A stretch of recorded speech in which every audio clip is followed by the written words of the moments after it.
a different approach to filmmaking, so this is completely subjective. Personally, I like to get the story that's in my brain into a visual form right at the beginning, and I use a thing called a Wordmatic. And so effectively, it's basically a subtitle track in DaVinci Resolve, so I can see that on my timeline. So I've got subtitle, subtitle, subtitle, subtitle, subtitle. With that as a visual form, then I can kind of go, all right, well, it's roughly that length, and I feel like I need a shot here, and a shot here, and a shot here, and I start breaking it down into what will become storyboards. So I'm going to start with a silly example. It's just a guy on a hover bike, and he rides past camera and smiles, kind of thing, just as an example. Otherwise, he would be sitting here for 3 or 4 weeks.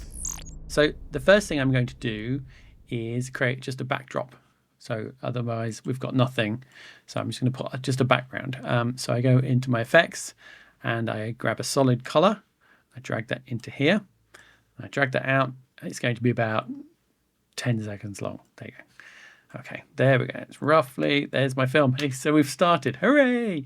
Now the next thing I do is usually I'll have a longer screenplay and I've written something, and what I'll do is I'll read it out, or I'll get AI, boo AI, to read it out, and then I will take that WAV file and then bring it into DaVinci, and then I'll use DaVinci's timeline, or is it create subtitles from audio. And that basically looks at any of the audio that's on this timeline, and it'll actually make subtitles, which is like, it's scary. It's brilliant. But in this case, I don't have that, so I'm just going to make them from scratch. So to add a subtitle track, you go over to here, and you click right mouse button, add subtitle track. There we go. And then to add subtitles, you basically go right mouse button, and then add subtitle. And there we are. That's it. So then I'm going to write down a shot description. And so this is going to be an... I still have to look at my keyboard. I'm not that good at the touch typing after all these years. Establishing shot, a guy on a hover bike zooms past camera. Okay, there we go. And then this is a pretend little scene from my film, even though I've already made the scene and I didn't use these shots, but you know, it's for demonstration purposes. Okay, so there we are. Establishing shot of a guy on a hover bike zooms past camera. All right. Okay, now I'm going to make another one. I can just drag that and clone it with holding down Alt, drag, and I've cloned it like that. Or you can right mouse button, add subtitle, and it'll give you a blank one. But I'm just going to Alt, drag. There we go. So second shot is, let's go for a medium shot. Guy on bike speeds along. There we go. Guy on bike speeds along. Okay, and then the next one, it'll be a close-up of guy. Happy. There you go. Guy looks happy. So there we are. So establish shot of a guy on a hover bike. And then medium shot of the guy on a bike speeding along. And then guy looks happy on bike. The end. That's the end of the story. Okay, so there's my mini story. I'm using Control, was it Alt, middle mouse scroll to zoom in, and I'm on a PC. So at this stage, what I like to do is bring in some music and find a piece that will fit the shots. And I'm going to use a piece from my film Exodus by the amazing composers Shem von Schreck and Stephen Duros. Thank you so much, guys, for everything you're doing for the film. I love it. It's amazing. Thank you. And so I'll put that here. It wasn't designed for this section, but you're getting a little taster. Okay, all right, so pull that over here and we'll find a selection. And there we go. That's it.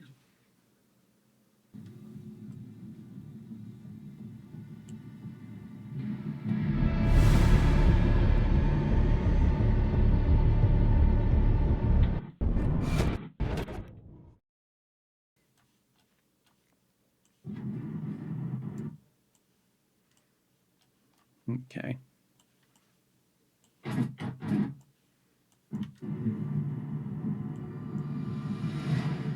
I've got to start with that bit, haven't we? There we go. I can start seeing it in my brain already. Okay.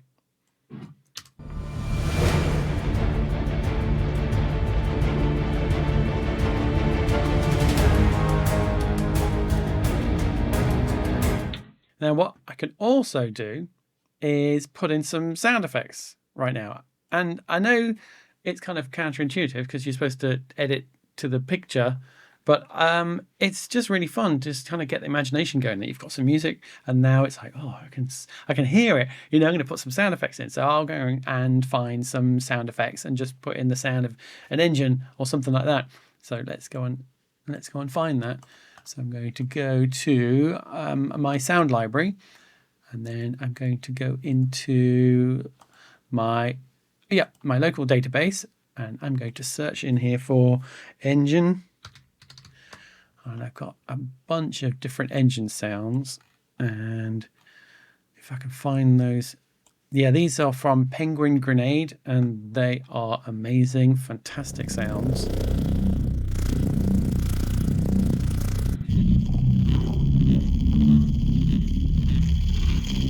Well, that's cool. All right, so I'm going to try that one. Put that down there. Stop mixing it together. Just break that one. That was Control B to break that.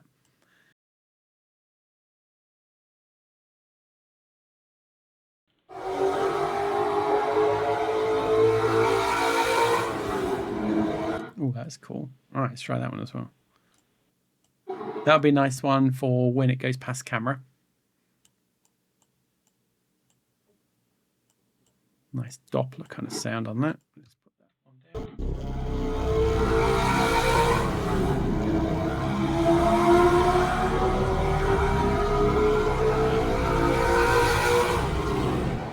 Oh, I love it. That's great. All right, so there we go. Okay, that feels good.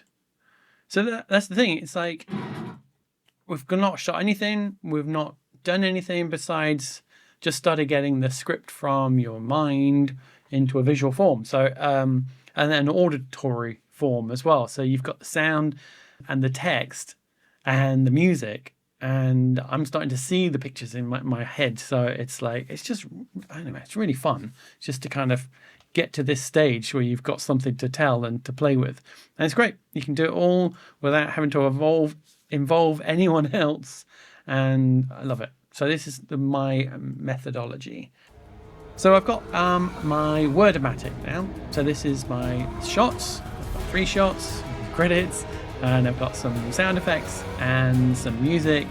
And now my imagination's firing away and I want to get to the storyboard stage. So I like to use pastel pencils and grey paper, and that way I get to have a bit more tonal range in the images and gives them a bit more definition.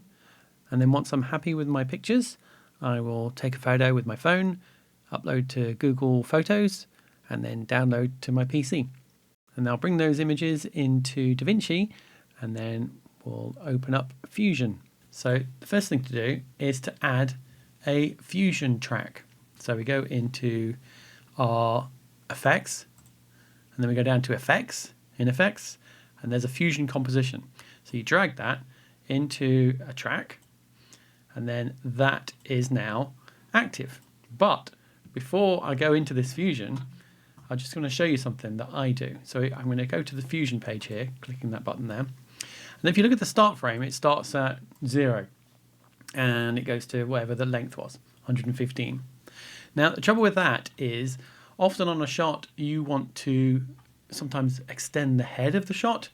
So if I extended the head of this shot and dragged this clip forward and moved it like that, and then went back into it by clicking that page, you see now I've got negative numbers, and that can really mess up your renders. So when you render it out, sometimes I'll use a saver, I'll go into that later, but I'll use a saver and render out a sequence, and it can kind of have problems reading negative numbers. So the kind of best practice is to make it start at 1001. So then you've got nice padded 4 numbers. And then, so to do that, what we have to do is create a new clip. So I'm just going to delete that one. Go to my start frame. And I'm going to drag in a new Fusion composition. And I'm going to extend this by grabbing the end all the way out to about 41 seconds. So if I go in my, there's my time code, and I'm at 24 frames per second. So if I go to, can I type that in? No, I have to go and find, I've written it down. At 4117, right, there we are, 4117, and then I open my Fusion clip. You see now I'm actually on frame 1001. So what I'm going to do is come back in and then just cut this. So you can press B to get the blade and cut like that, and then A to get the selection. So if I delete that part now, using the cut, now go into this Fusion composition, you can see that it's starting at 1001. So 1001 is my start frame, which is great. So now I can drag that back to the head of my shot, wherever I want it. And then that frame number is relative to the Fusion clip. So now if I go into here, there I'm starting at 1001 to whatever it is, 1100. And if I want to extend the head, I grab the head here, pull it that way. So now I've got added 3 seconds on. Go back into the Fusion clip, and you can see now it's starting at 930 or whatever it is, which is great. So now you're not going to have any issues with negative numbers and all those sorts of things. So I'm just going to undo that. So there's my tip for the day. All right, so now we've got our Fusion composition, a blank one.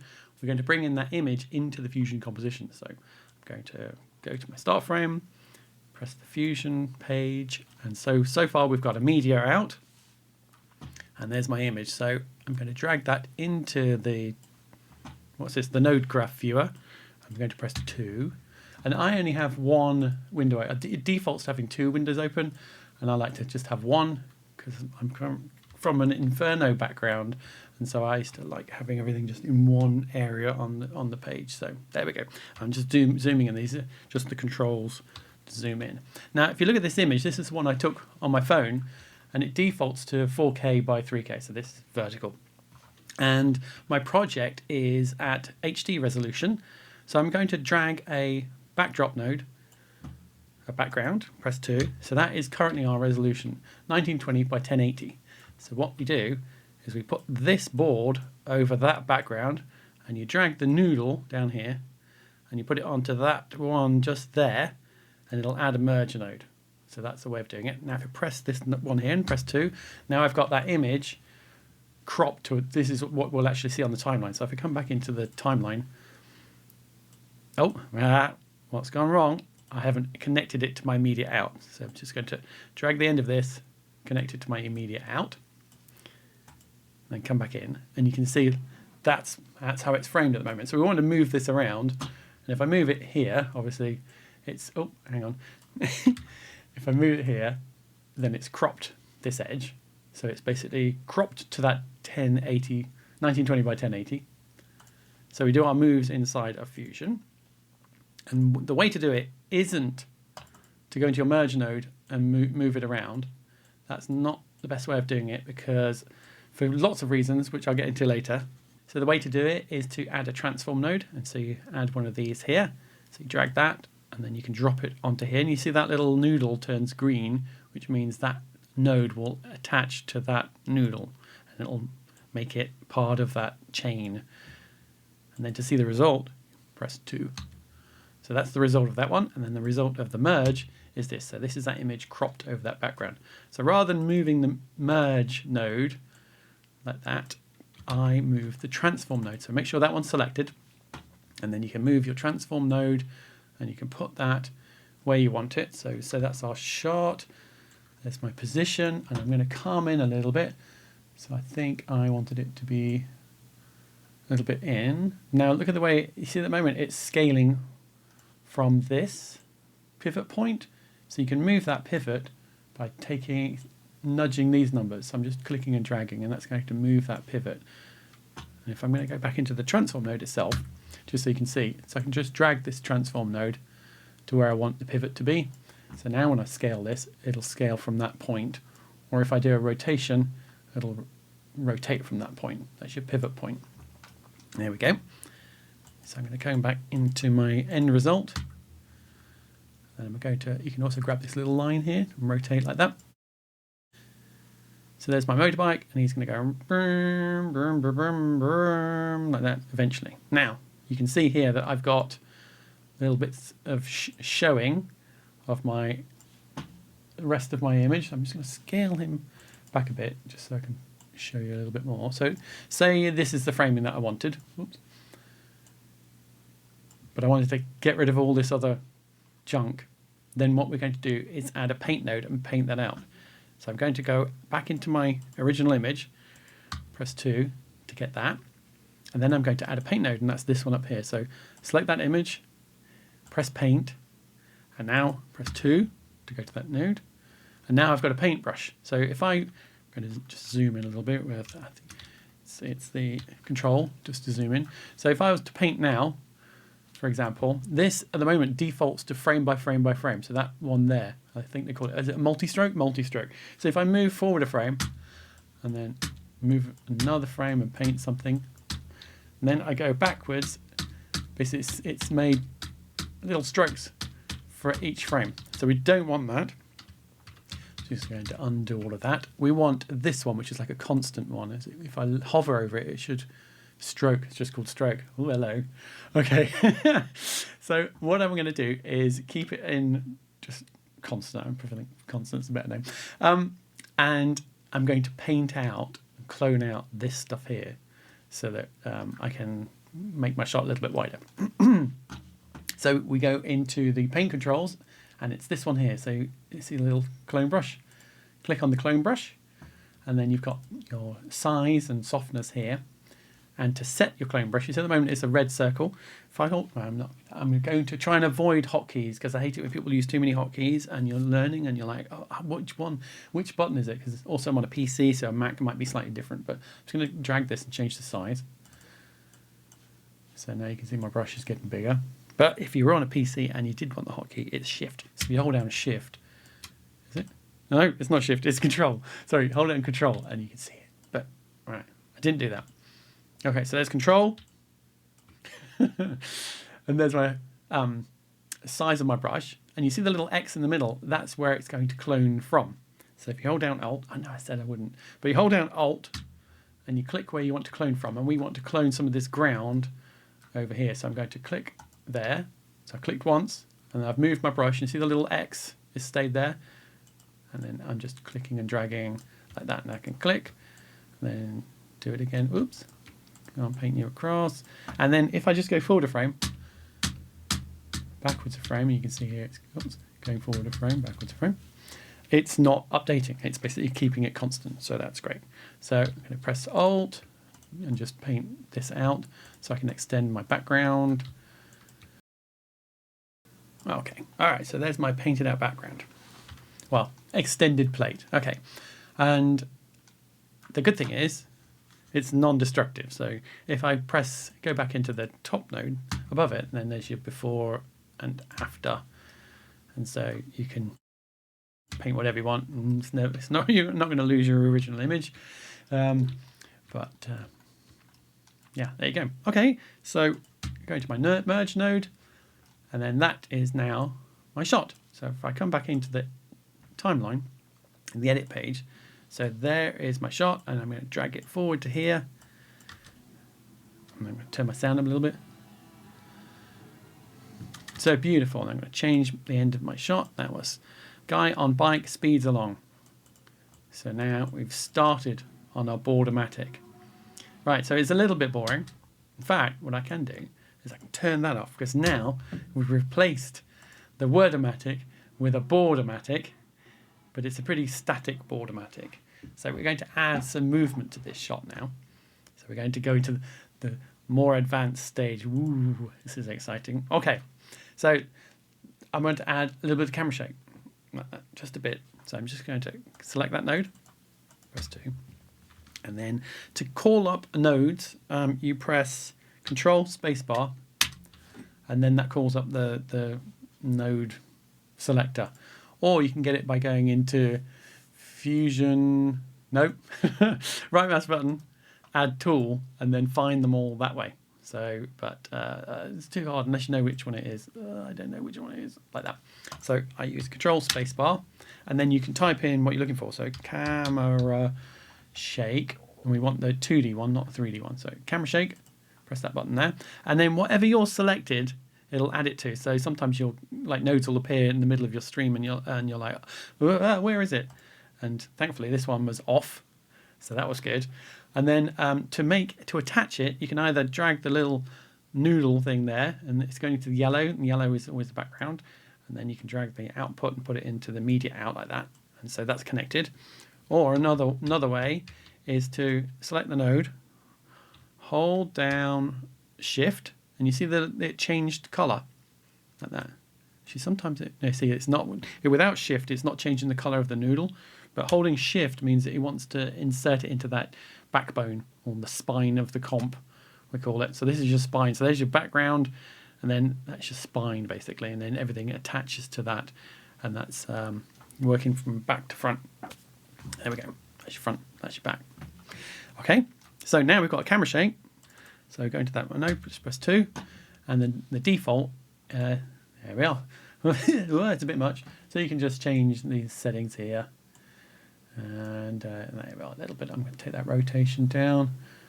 There we are, a little bit. Now he's riding along. Wee! And let's slow down a little bit. Or speed him up like that. Like that, but I'll just leave it like that. So now we've got some motion going. And there's I go, whoa! It's a bit fast. Okay, so if you're happy with that, brilliant, you're done. Okay, but we're going to go to and make it a little bit more exciting by cutting him out. So we're going to cut him out and then move him along in this background. Okay, so now I'm going to go back to my beginning, and we're going to clone him out completely. So I'm going to go into this paint node, pressing 2, and I'm going to paint him out.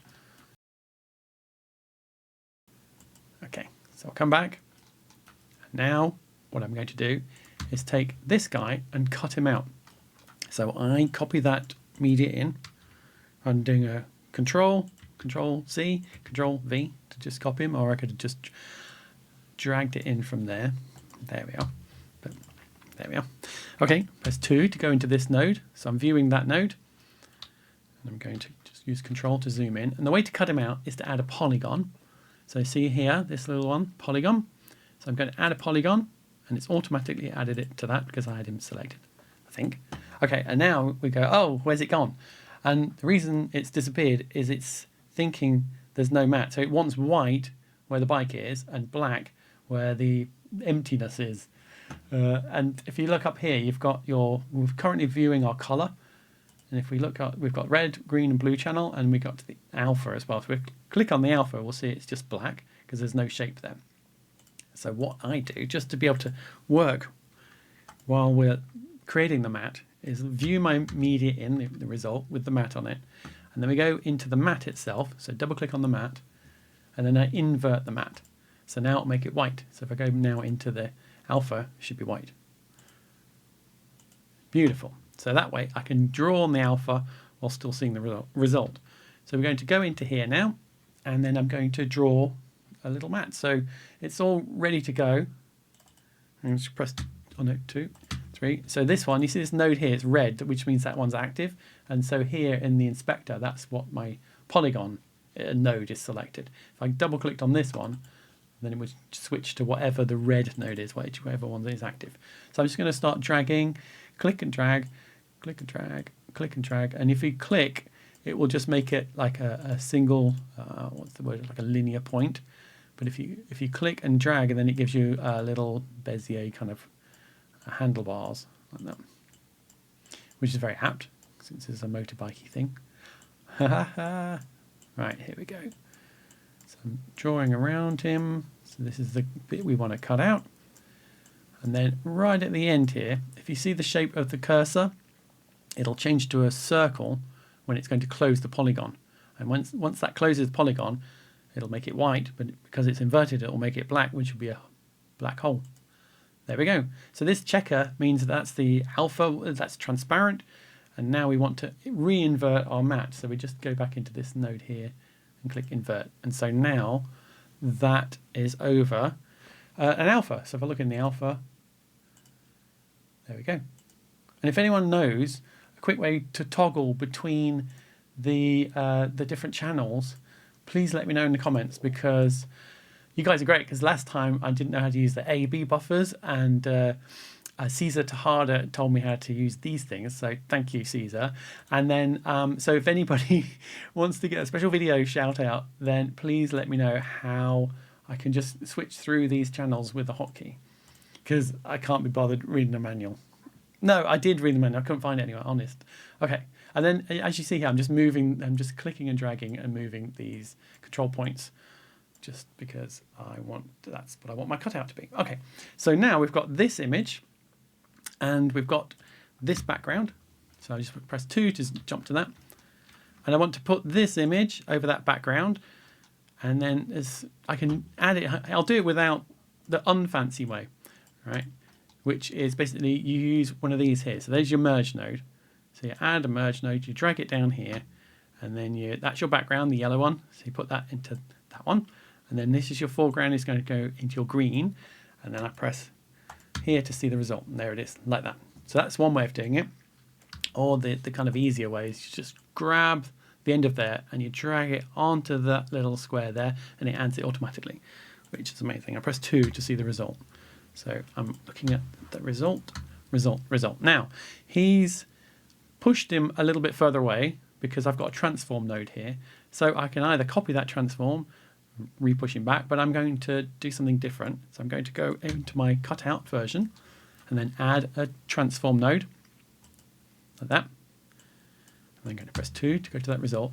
And at the moment, his rotation is going to be around there. I was going to do that thing where I just wanted to point to the screen. And I was like, I've got the B camera, so I can touch things. Look there, that bit there, which is great. All right. So you can grab. I used the angle to rotate him. So he's rotating around this pivot point, which is that bit there. So we want to move that pivot point across. And there's another one. How do you drag it if you've not moved it? Because as soon as you've moved it, it'll let you select this pivot point like that. But when it first starts, you haven't got the option to do that. So again, if anyone knows that one, that would be another video. Okay, so I'm just going to move the pivot point to the middle of the bike. I'm just going to zoom in a little bit. Okay, so now he will rotate around that pivot point. Wee-hee, woo, like that. And then while we're in here, I just want to soften this edge. So I'm going to go back into that polygon and then change the edge softness because I can. And I want to, like that, because it bugs me. I want it to be beautiful, even though I'm only going to be the only person watching this one. Well, no, hopefully you'll be watching it too. But, when you're making these animatics and stuff, they are for you. To kind of really help you get a feel of the story and to get your enthusiasm up for the story, so you know what to make, and I just love it. It's great fun. We've got all this technology, brilliant. All right, so going back into here now, so I can rotate him. If I I nearly rotated this one. This is one thing that often I'll do by accident, is I'll select the wrong merge node. That's why I don't like to do any of the transforms in the merge nodes. So I should know every merge node like this is part of the backbone. So when I'm doing a transform on the background or the foreground, I do it separately in its own transform, because you can easily just sort of start moving things like this, and you think, and you'll come in and anyway, gets messy. So just go into your merge nodes, and then you can reset all of those like that. Up here is reset. So keep all of your transform. Oh, look at that. See, I actually did one in there. Naughty. I did it in that merge node. See, that's why now. So good. Go back into this transform, and I'm just going to move him up a bit. There's my background. I want to get my angle to be 0. But you can kind of see what's happening now. You've got the ability to move this guy separately. So I can drag this. Since this one was selected, then I can grab this node here and move that, and now my background's moving. Whoa, he's going backwards. Whoa, he's going forwards, like that. Okay, or I can select this node and now grab here like that, and now the bike's going. Whoa, what fun. Okay, and also I just found out if you press, Alt left mouse button, I don't have to grab this, because sometimes that is off screen, and you're like, well, I can't say it's over there. All right, can't reach it. But if I wanted to push him off screen, I could grab and push him off screen now without having to grab that little node itself. So that was why I like making these videos, because I always learn something new, which is brilliant. Okay, so there's our bike. And then what we can do now is animate him in 2D to do something. So what I'll do is I'll start animating the background, and then I'll start animating him to do something. Okay, so before I do that, I just wanted to show you how to save the compositions. Now these will all be saved in your main edit timeline, etc. So when I come back into the main edit page, there's our shot. There he is, brilliant, like that. And so if I just go File, Save Project, it's all saved together, which is really brilliant. But if you're doing another project and you want to copy some of your Fusion compositions from project to project, or if you're in the studio version, which I am, and you want to copy them to the standalone version of Fusion, what you do is you go to File, and then so I'm in my Fusion composition that I want to save. So you go to File, and then Export Fusion Composition, and then you can save it here and give it a name, blah, blah, blah, blah, blah. And then that's it. So I just say, there, save, done. And then if I want to load that in again, say I completely messed up and deleted it, or was starting from a blank script, I could just go File, Import Fusion Composition, and then load that one back up. And then there it is, which is great. Except nothing's working now. Why aren't you working? Oh, there you go. That was a deliberate mistake, just to inform you how to not panic. All right, sorry. I'll cut that bit out. Okay, all right, very good. So there's our animation. Bish, bosh, bash. Done. So now let's animate this cutout. So I can grab my transformation, go to my start frame here, and then save a key. So you save keys by pressing any of these little dots like that. So I want to save, say, my center, which is my transformation main position, and then I'm going to save my rotation here. I'm not going to move the pivot. So there's my first frame, and there's my last frame, and then I can just move him like this, and you can see it started making a little curve. Whee! And so now if I drag like that, there he is, like that one.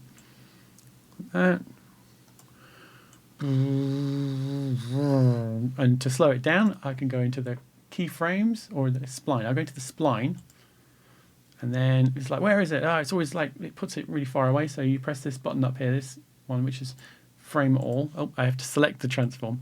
Oh, it did it. But if you can't find it, you press that one there and it frames it. Okay, and then this is basically movement along a spline. So this creates a spline, and then this is your percentage along that path or spline. So if you click on the end here, you've got tangents and stuff so that you can change the speed. So he starts off, let's have him start slow, and then you see the little, my cursor's become a plus button, so I can add another one there. So there he goes really fast, and then I can make him come back a little bit along that spline, and then at the end, I'm just going to drag him like that. He'll leave the frame, and actually let's have him zoom off fast when he leaves the frame. So now I come back to my start, press play. Whoa, he's in the shot. Whoa, and he zooms off. Oops, let's have him zoom off a bit more. Okay, let's come out here and see if I hold down, was it the Alt? Oh, look at that. Look, so you can zoom off. Brilliant. Okay. And then, there we go. And then to frame this, I think it's F, fit. Actually, is there a hotkey for that one? I don't know. All right. Okay, so,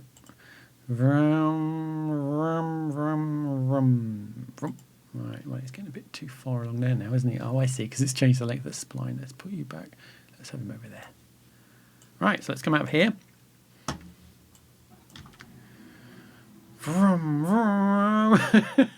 Okay, now it's a little weird because the background's not moving. So we need to sell the illusion of travel, we will need to animate that background.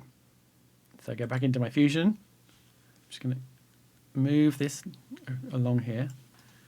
And then we're going to add a keyframe animation onto the background. So let's go to the start frame and then select my transform and then move it across here. Which way it would be going? Zoom that way, wouldn't it? So I'll move it off as far as I can get, and I'm going to make it a little bit bigger. And that. Oh, wrong one. There we go. Save a key for that one by pressing the little diamond. Go to my end, and then translate him that way, like that. Okay. I want to slow him down a bit because he's getting a bit fast. Transform. Select my curve, and then let's have him not go too far backwards and forwards.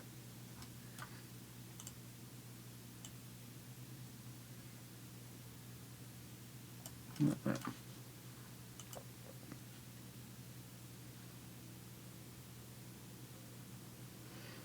Ooh, what fun. Okay. So now in our timeline, there he is. There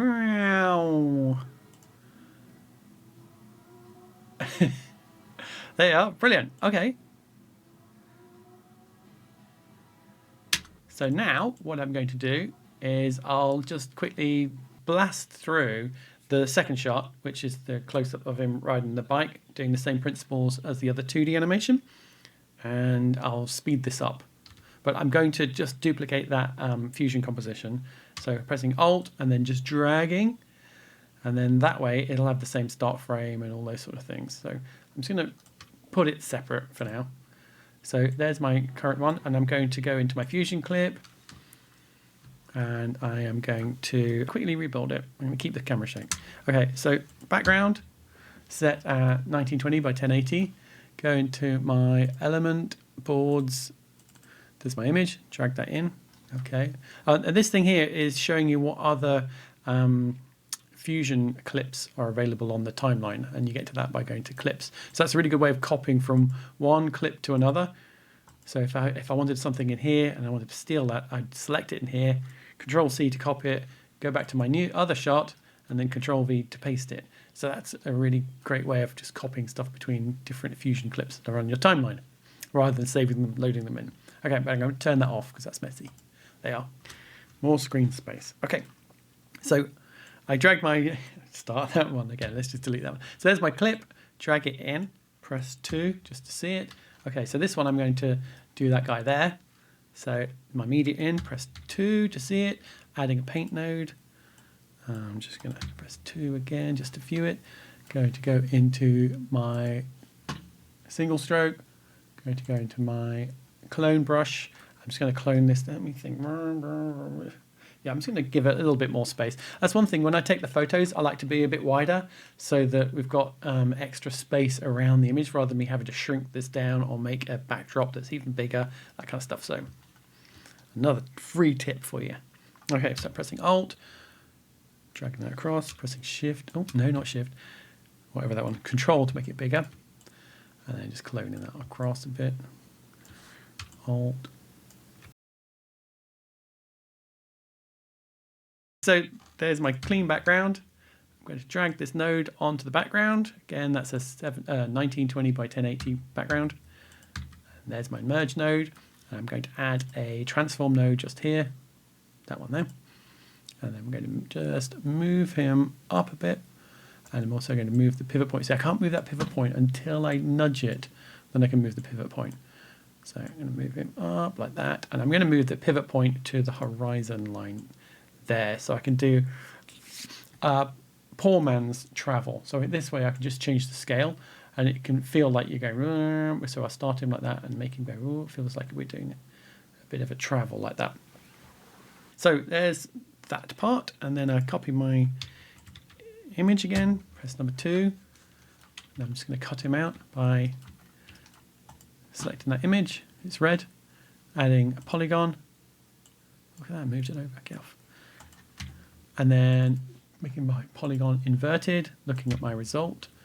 Now I'm just starting to drag, oops, press 2, oh no, select my polygon and then drag and make my matte.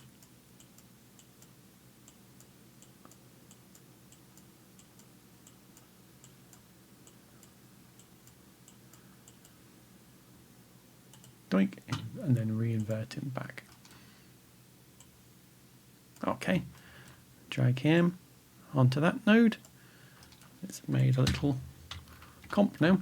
Now where is he? Oh, he's miles away. So we're going to add transform to here, and he's down at the bottom there, isn't he? There he is. So we're going to move his pivot like that, and move him up a bit. And then I think I can use this Alt left mouse button to move it around like that. Okay, and make him a little bit bigger. There. So there's our shot. Fantastic. So I want to animate this background so it feels like it's traveling backwards. And we're going to do that with a scale.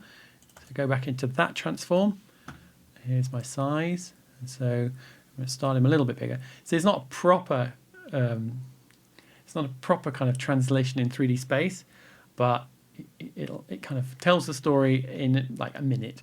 So however long it took to do this. Without the talking, it'd be a lot quicker. Sorry. Okay, so press key, save key, start frame, go to my end frame, scale it back, like that. Have another key, where it automatically actually adds a key. Once you've added a key and then you move your timeline, timeline, and then it'll automatically add another key. To delete keys, you basically press that button again, and so it goes from red to grey. So if grey means there's no key there, and to hop between keys, there's a little arrow there. So you press that button there, it'll change to your other key. But I don't want to do that. I want to go back to my end, and then which way was I going? I was going backwards a bit, like that. Okay, so we'll have a look. There we are. I want to go back a bit more, but that's showing a bit more of this image here. So I'll just go back into my paint, press 2, and then let's clone that bit out there. And Alt, click and drag like that. And again, nothing destructive. It's all there still, which is amazing. Love it. Okay, so there's our shot. So it's driving along. Now let's go and soften his matte a little bit. Soft edge. Yeah. Okay, and then I've got the same camera shake as well. Ooh, look at that. Okay, I'm going to go back into my timeline and put him here.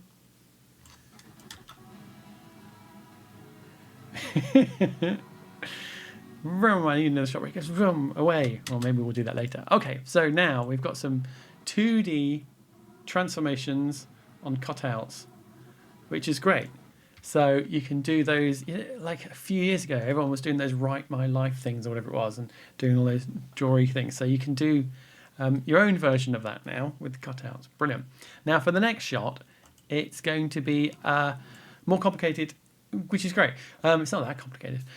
It uses a 3D transform node so that you can make things go from small to big and past the camera and things like that. So we'll create one of those in a minute. So again, I'm going to duplicate the fusion composition by Alt dragging it. Well, that was lucky. And then I'm just going to extend it a bit and then go into there. And so now I'm going to start my new one. So my new one is going to be this shot here. So on this shot, I want him to start small and then zoom past camera like that. So I am going to, let's just delete them all. Let's delete them all, delete everything like that. So say I was coming in and say I did delete everything and I wanted to, and I'm like, oh, how do I see anything? So you need a media out. And so the media out is the thing that writes the media out onto your timeline. So you do Control spacebar and then you type in media out, media in, media out, so media out, add that one there. So now, press 2, this is what your timeline will see. So if I added, say for this thing here, drag that in there, that's what your timeline will see. There we are, beautiful. Okay, we don't want that. So I'm going to add background. Brilliant, and he's 1920 by 1080.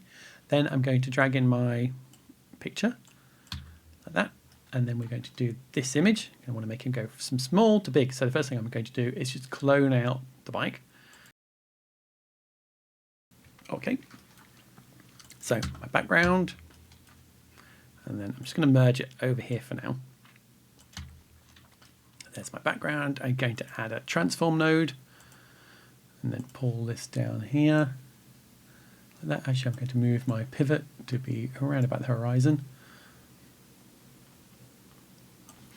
Okay, and now I'm going to duplicate my storyboard. Actually, I'll just drag it in.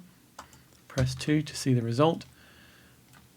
Add a polygon. Oop. Change the polygon to invert. There you are. Drag him on top of that merge node, so the little noodle, the little square. Press result. Then I'm going to add a transform for now, just to show you why I'm not going to use a transform, a 2D transform. So I'm going to put my pivot over here, so he's going to pivot around there. I mean, the nice thing is you can use transforms in conjunction with the 3D transform, so you can have at it. Okay, and then I'm going to move him down here, like that. So we want him to start small and then go zoom, like this. So we want it to be small back here and then zoom past the camera, clipping the camera. So a way of doing that would be to go to my start frame and then change my size. Oh, I'm going to move my, I did it again, you see, merge, not in the merge, in here, naughty.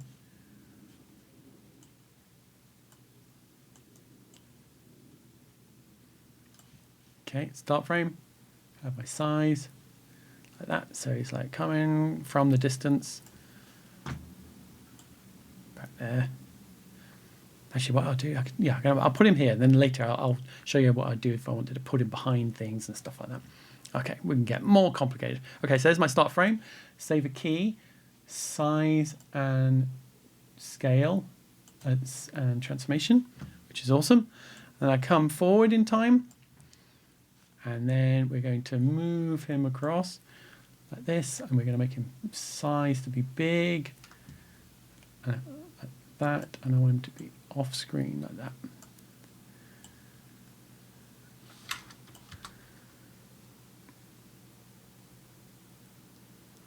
Okay.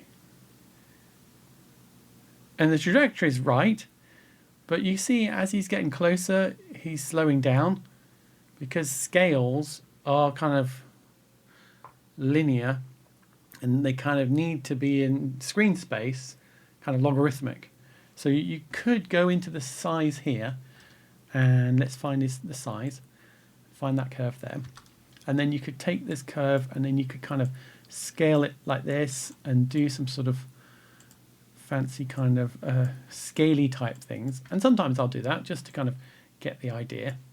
But it's kind of, then you're getting like a banana-y type move. So it's scaling it up and like that. So it becomes really tricky to do it in that way.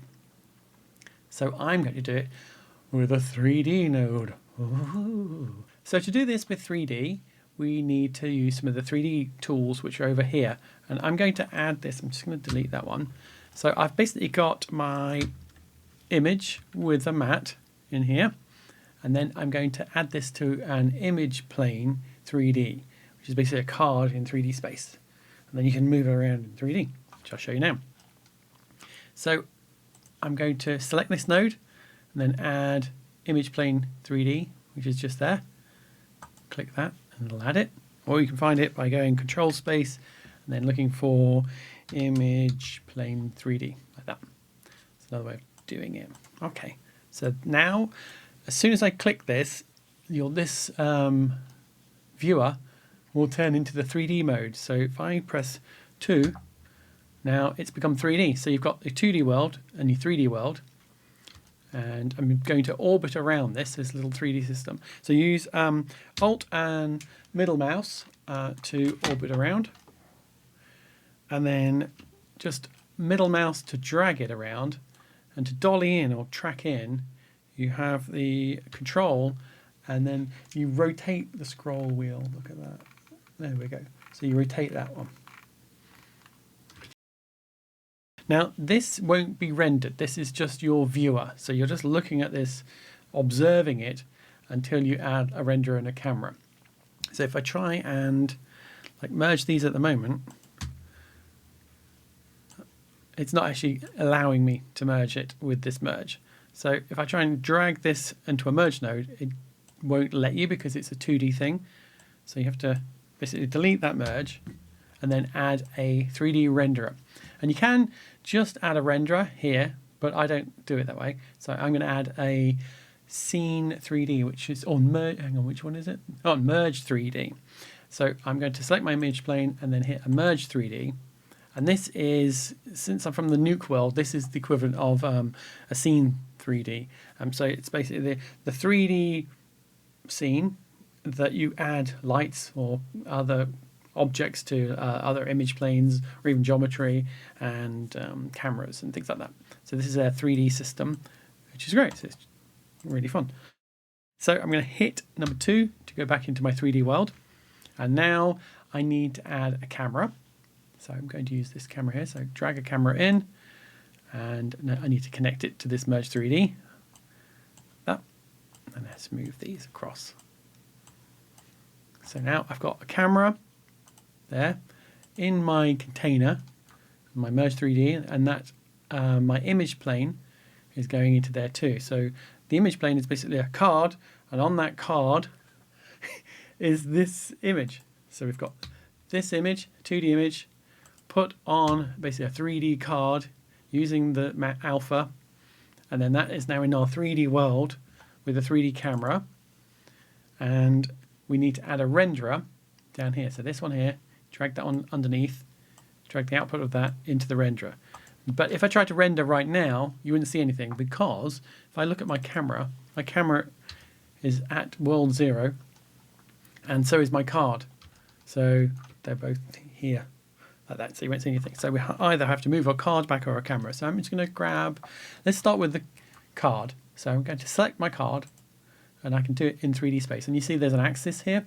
So I can do this by just dragging this axis here, which is great. And you can see it's actually moving in 3D. So as I move it along, if I grab each axis as a different direction. So if I grab that one there, it's just going to push it back. But you can see it's working in proper 3D, which is awesome. So if I go into the image planes transform, then I've got my translation, which is what we've just been playing with here, X, Y, and Z. And then we've got our rotation, X, Y, and Z. So if I would change the Z, it goes that way, and the Y goes that way. Very nice. So it's a nice way of like spinning things around. But as you can see, I'm going to control middle scroll wheel. As you can see, my rotation isn't in the middle of the object. So I need to move this pivot point. So you've got an option here, open that up, and then you can move your pivot point. So I'm going to move it in my Y, and move it in my, which one? Is it X? There we go, X. Okay, so now I can grab that, and then if I change the rotation, he's going to spin around that pivot point, which is great. I'm just going to zero those out. Zero that out. Double click.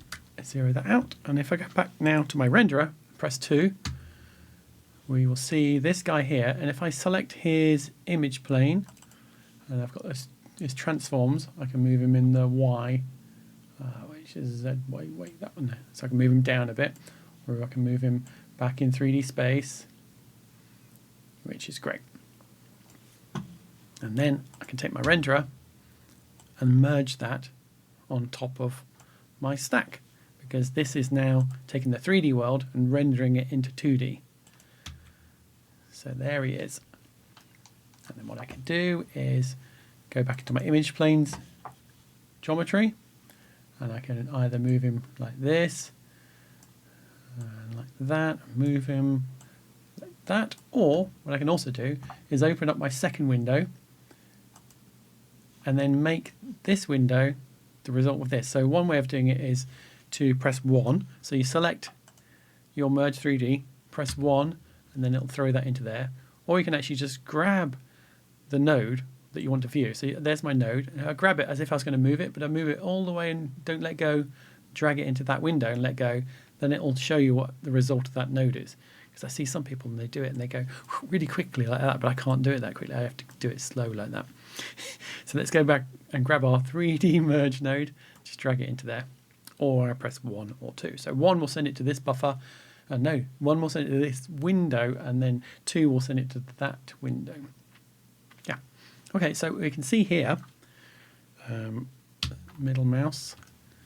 So I can either move my camera to kind of feel like it's in the right position, which is great, or I can move my object. So for now, I'm just going to move my object.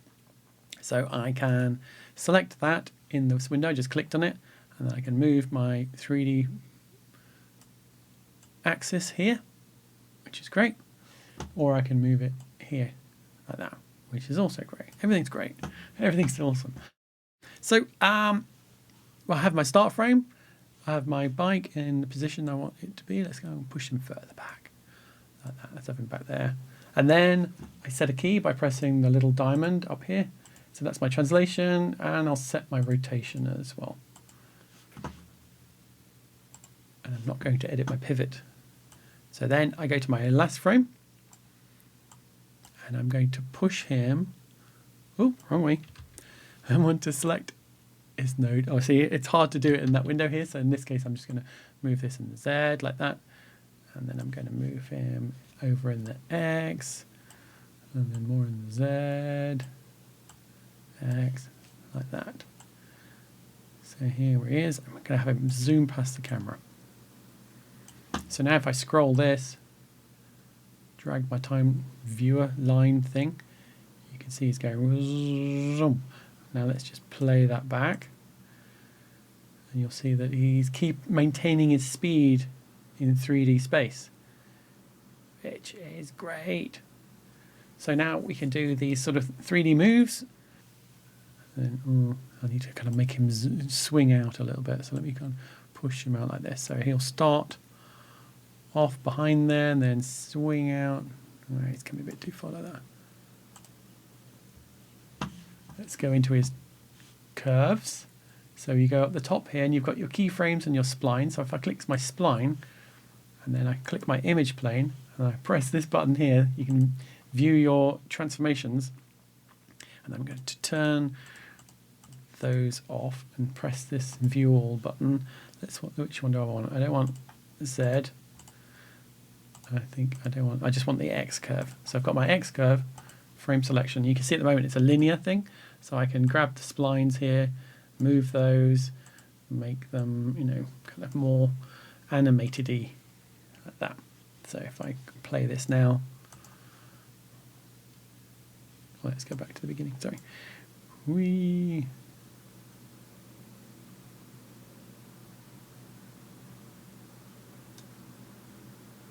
I don't like that. Let's go the other way. Let's do that one there. Or I can add points with the middle mouse. I think just you see the little cursors change to a plus. I can add that there. Move my curves around. But I'm just going to delete them all because I'm overcomplicating it. And I can change this from Bezier, maybe, into a linear by right mouse button on the point, and then you change it to linear. And then right mouse button, click the point, right mouse button, and then say linear. And this is just going to do a linear move. Keep it simple. There we go. I'm going to move you over there. Why complicate things? So move you over there. Yeah, that feels good. So now I've moved this over. I don't need that window open anymore. I'm just going to do something 2D now. So close that one. So say now I've got my, let's get rid of the spline window. So say now I've got it's my background, there's my 3D renderer animated thing, and I want to put him behind here, then a really simple way would just be to grab this, and I selected those nodes, Control C, Control V to paste them, and if I have them all selected and I hold down the Shift, when I drag it over that noodle, you'll see it goes from green, you've got the blue and the yellow. It's very Swedish. And let go of that. and then now it's pasted that on top of this, and this has disappeared because we've got 100% this again. So let me, just to show you, if I add a color corrector over here, just make this red and dark, view that node. So that's my plate with my hover bike. There's my result. So I only want this bit, so I need to cut this bit out. And since I've got a paint on here, I could try and add it like the way I did with the other shots, where I'd add a polygon and then add it into this background area. But because I've got paint, it might be cloning across things and stuff like that. So another way that I do a quick cutout, especially if I've got like paint and all sorts of things on it, is so you press 2 just to see your result. And then I'm going to put it before the transform. So I'm going to press 2 to see my original, and I'm just going to cut this bit out here. So what I will do is I will add a polygon, just put it over here for now, add one of these things. This is a color curves. Drag that over there. Okay, so I've got color curves, and this is basically your curves, so your red, green, blue, and alpha curves. And I'm going to feed this polygon into this.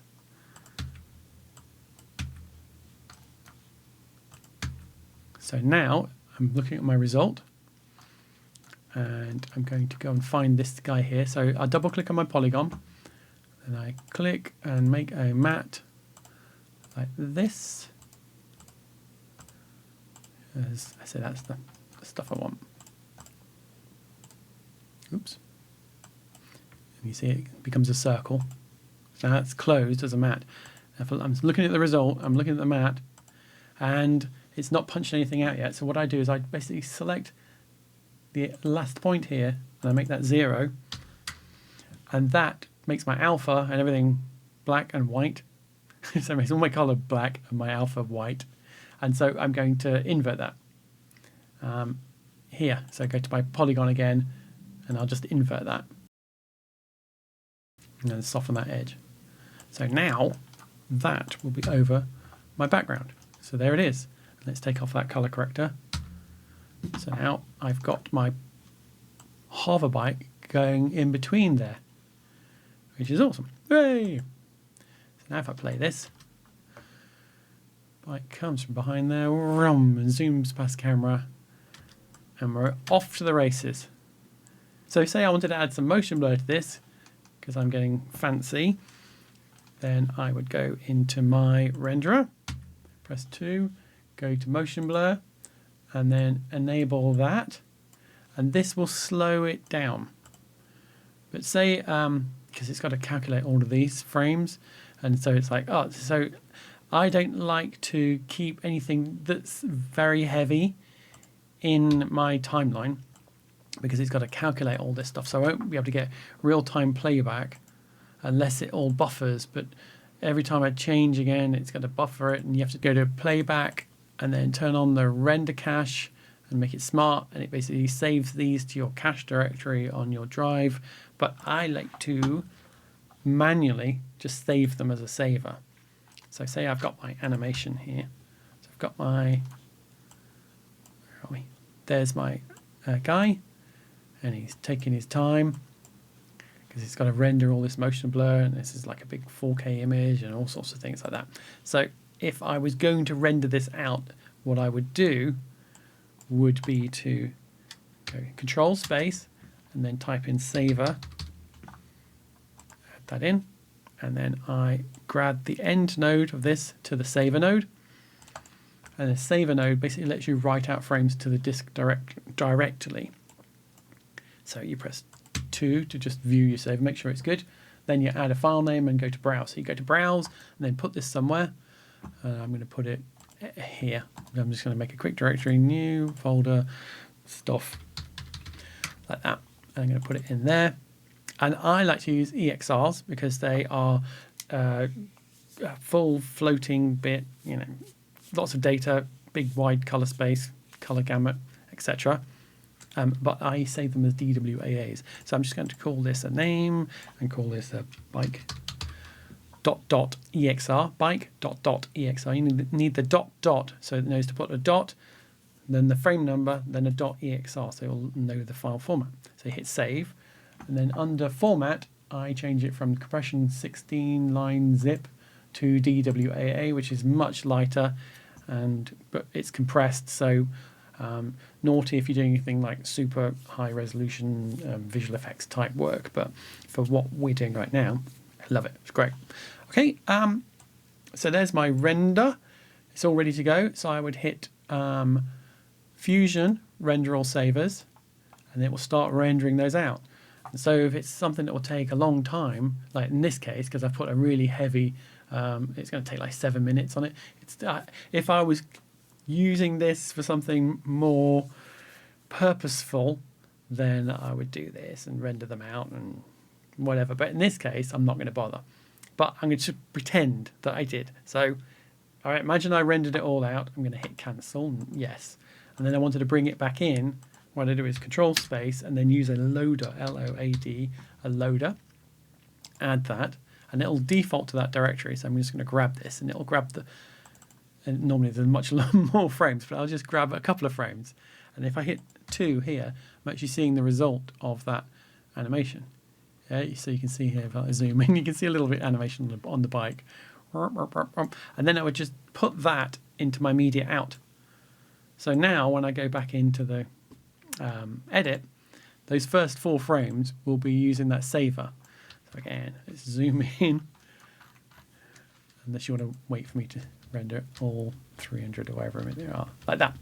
So that way you get real-time playback still, and then you can go into your Fusion, and then you can change things, and you would just plug that in. Back in there, but in my case, I'm going to plug it back in because I'm going to turn off my motion blur, which was on, which one? Merge 3D thing. The renderer. There it was on the renderer. Turn that off. So now I'll get pretty fast playback. Not sure if it were real time, but in this case, let's just render it out without the motion blur and see how long it should take. Shouldn't take very long at all. So Fusion, render all savers. There you are. It's going to take 18 seconds. Done. And then I will basically just delete this loader and then add another loader just to reset those frame numbers. And now press 2, and there we are. Look at that. So you got really nice smooth playback. Feed that into my media out, and I like to just make sure it's pretty obviously disconnected like that, because when you use the Merge 3D and you start using the renderer, it can slow down your performance. So here's our little mini sequence.